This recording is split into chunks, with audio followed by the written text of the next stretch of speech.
What happened is that I was at the office at the moment of the earthquake, and I was lucky to have recognized the earthquake right on and to know what to do, and I reacted real fast, going under my desk with my grandson when the house fell over us. I lost consciousness for a while until people passing by helped me out, got me out of the rubbles and took me to the hospital. I spent the whole night on the parking lot, and in the next morning my family got me. Can you also tell a little bit what physically happened to you, or what was bruised, or how you got wounded? Okay.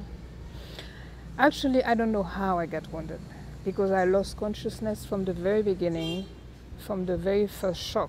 And when I got back to consciousness, I found out that I was crushed, lying on the side and crushed by the rubbles. My thorax essentially was crushed, and my arm had been totally peeled. But I cannot say by what. I haven't seen it. I just found out when I woke up that it was bleeding and without any skin. How are you now, physically, and how's your arm? I'm fine. You want to see it? Yes. Okay.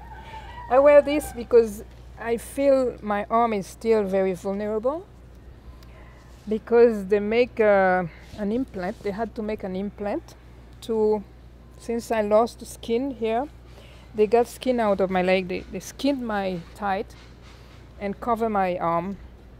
And this skin is very thin. It's still very thin and without sensation. Yeah, you can touch it, but I don't feel it. You have no feeling? I have no feeling. I have no feeling. I feel that you're touching me because I feel it underneath it, my muscles. But you feel my hand? Yeah, my hand is all right. So you have still like a lot of feeling in the arm, but not in this part? Not on the skin. Yeah, that part is right. Evelyn, how did this change you? Oh.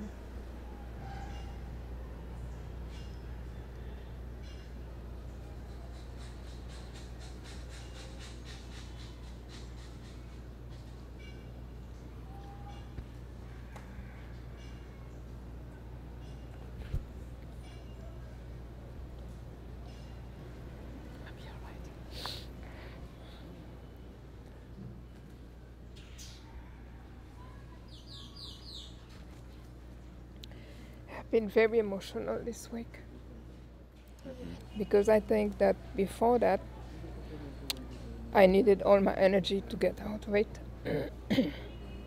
physically and emotionally survive the loss of so many friends and loved ones, and at the same time heal. I had to heal, because it's not only my arm, but my thorax was crushed, and all my bones here in my clavicle and my lung, my bones were crushed and my lung was wounded. So I needed my energy, and I have blocked my emotions, I think, to get out of that moment. But for the last couple of days I've been very emotional with January 12th coming back. I've been thinking about this. Actually, the way it has changed me is that, first of all, I have developed a sense of temporality. You know, I know so well now that things are not forever.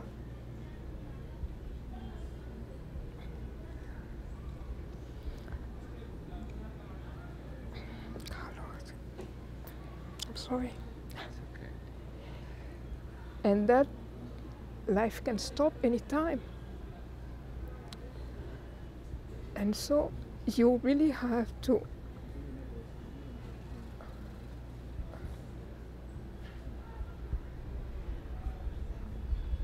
enjoy the moment.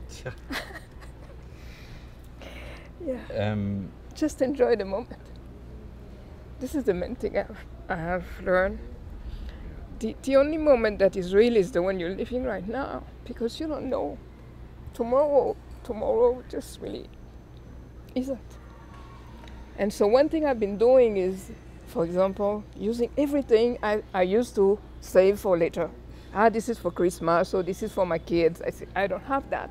The only thing I have is now, and I'll be using them and enjoying everything. So it really has made, in some ways, has taught me to enjoy life more than before.